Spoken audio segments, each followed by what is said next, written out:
Москвада Внуково аэропортунда кыргызстандык жаран оюнчуктун тетиги тамагына тыгылып калган баланы куткарып калды. Бул тууралуу блогер Фатих Капаран өзүнүн Твиттердеги баракчасына жазып чыкты. Ал баланын апасы кыйкыра баштаганда окуя болгон жерден алыс болгонун жазган. Мен теракт деп ойлогом.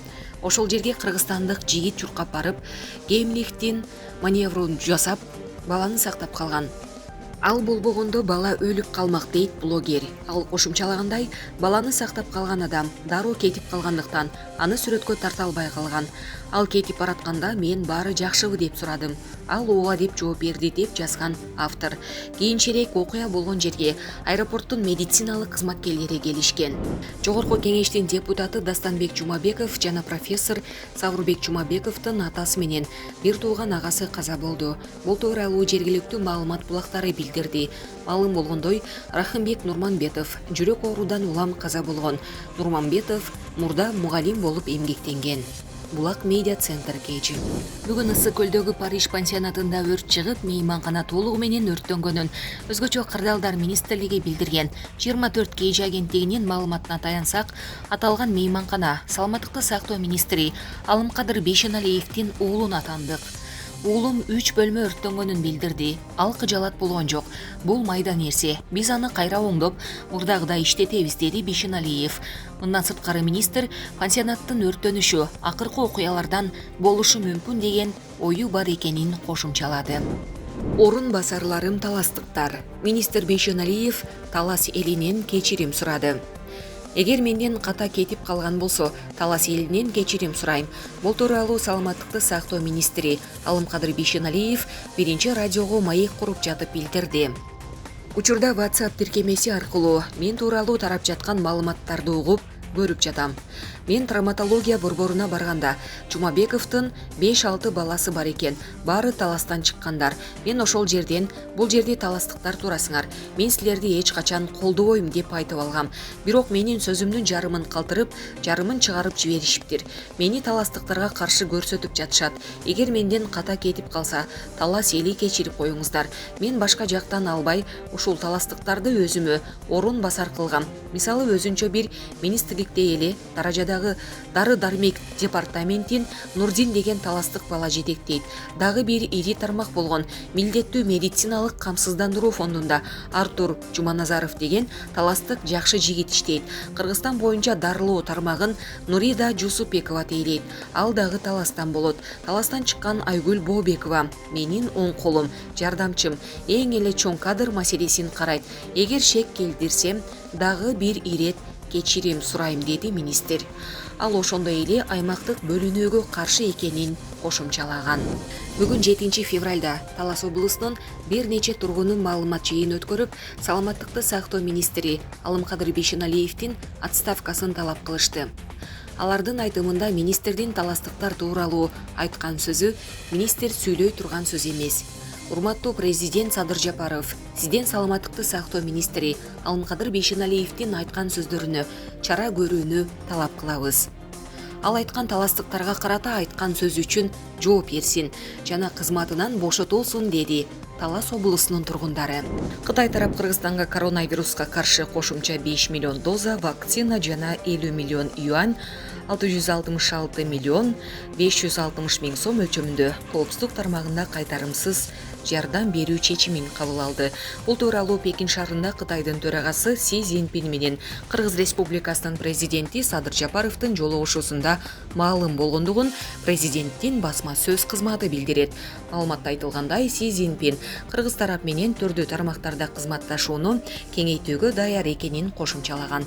Белгилей кетсек, мамлекет башчылары саясий, соода-экономикалык чөйрөлөрдө эки тараптуу мамилелердин актуалдуу маселелерин жана келечегин, ошондой эле биргелешкен ири долбоорлорго инвестиция тартууну талкуулашты.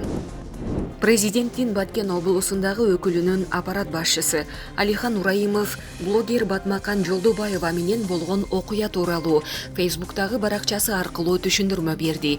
Ал жогорку кеңештин ишеним жана ынтымак фракцияларынын Баткендеги көчмө жыйынына жалпыга маалымдоо каражаттарынын гана өкүлдөрү чакырылганын билдирди.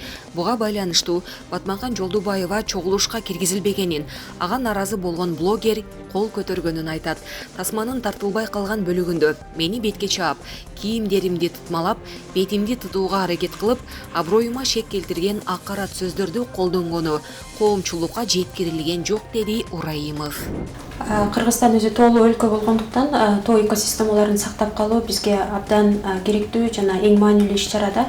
Анан бул президенттин инициативасы, ошону менен бирге 2022-жылды тоо жылу деп жарыялашы бул менин оюмча жакшы келерки түшүнүктү дагы жогорулатууга, ошону менен бирге керектүү саясий, илимий жана практикалык иш-чараларды алып барууга шарт түзөт деп ойлойм.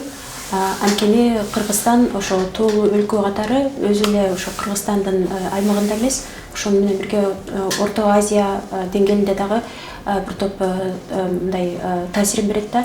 Анткени тоо бул тоонун өзү эле эмес, ал бир топтогон экосистемалардан турат. Мисалга айтсак, ал мөңгүлөр. Ошол эле мөңгүлөрдүн сакталып калышы, тоо бийик тоо жеркесинде өскөн тоо токойлордун болушу, ошо тоо токойлордун ичинде жашаган флора, фауна же болбосо жаныбарлар жана өсүмдүктөрдүн болушу, ошолордун ар түрдүүлүгү бул ошол экологиянын сапаттуу жана биздин жашап аткан чөйрөнүн туруктуу болушуна чоң өбөлгө түзөт да. Анан азыркы күндө климаттын өзгөрүшү менен ошол тоо системаларына болгон коркунуч дагы абдан көбөйүп жатат. Эгерде биз ошо тоону же болбосо эле чындыгында эле экологияны караштырганда ошо экосистемалык жол менен, көз караш менен карабасак, бул жагдан ошо климаттын өзгөрүшү менен бир топтогон мындай жаратылыш кырсыктар да көбөйүп атат да. Анткени ошол эле мисалы үчүн селдер, ошол эле баягы алай суулар, карлардын аз жаап калышы, суунун толбой атышы, ошонун баары биригип келип, бул жагынан ошо экосистемалык жол менен каралат. Анткени негизи эле биздин айлана чөйрөдө бардык нерсе бири-бири менен байланышкан. Ошондуктан мен ойлойм, ошо Кыргызстандагы бул кабыл алынган жылы бир топ ошол илимий жагынан дагы иштер жүрүп, чындыгында эмне болуп жатат, кайсыл түрдүүлүктөр азайып бара жатат, суунун азайышы, жаандын аз жаашы эмне деген кесепеттерге алып келди. Ошону менен бирге бизде ошо боло турган кандай прогноздор бар деген илимий көп мындай изилдөөлөр керек да. Андан тышкары менин оюмча ошол академиялык сектордон тышкары ошол эле бизнес сектору, ошол эле жарандык коомдор, анан өкмөт деңгээлинде дагы иш-чараларды алып барчу чоң мындай план болуш керек. Бул жөнүндө дагы ошо президент өзүнүн жарыяласында мартка чейинки атайын баягы жолдомо же болбосо дорожный карта түзүлөт деп жазды. Анан менин оюмча ошол дорожный картада бардык жагынан каралыш керек. Адамдар гана, иш-чаралар гана эмес, андан тышкары ошол эмне финансылык ресурстар керектелинет, кантип ишке ашырылат, анан ал ошол кандай индикаторлор менен өзүн өзү актап иш көрсөтө алат. Азыр ошол жашыл экономикага өтүүнүн жаңы энергия булактарын табуу деп атпайбызбы? Ошонун мааниси канчалык? Анан негизи эле ошол дүйнөлүк деңгээлде биздин ошол тоо экосистемаларын коргоо маселесин көтөрүүнүн мааниси кандай? Жашыл экономика өтүү бул дүйнө жүзүндөгү болуп жаткан абдан маанилүү тренд. Анткени азыркы күндө ошо биз бардык жер шары боюнча лидерлердин баары бул инициативаны көтөрүп аткан себеби ошо климаттын өзгөрүшү болуп жатат да. Аны биз Кыргызстанда деле сезип жатпайбызбы? Анан ошону менен бирге эң биринчиден жашыл экономикада жашыл технологияларды колдонуу же болбосо ошол айылына чөйрөгө чыгарган булганыч заттарды азайтуу болуп эсептелинет да. Анан бул жагынан сөзсүз түрдө ошол энергиянын жаңы булактарын колдонуу же болбосо ошолордун баягы жаңы түрлөрүнө өтүү, бул автоматташтыруу, автономдоштуруу, анан ошол кандай мүмкүнчүлүктөр бар деп каралып атат да. Кыргызстанда бул боюнча дагы абдан чоң мүмкүнчүлүктөр бар. Ошол эле күн энергиясын айтсак болот. Мисалга, анткени Кыргызстанда күн бул бир жыл бою мындай үзбөй жакшы радиациясын берип турат да. Ошону менен бирге жашыл технологияларды өндүрүүдө дагы, мисалы үчүн өндүрүштө болобу, колдонууда болобу, ар бир адамдын өз деңгээлинде болобу, ошону жакшы жеткиликтүү информация жеткириш керек дагы. Анан ошол жашыл технологиялардын алып келинишин элдин катмарына тарашына чоң шарттар түзүш керек.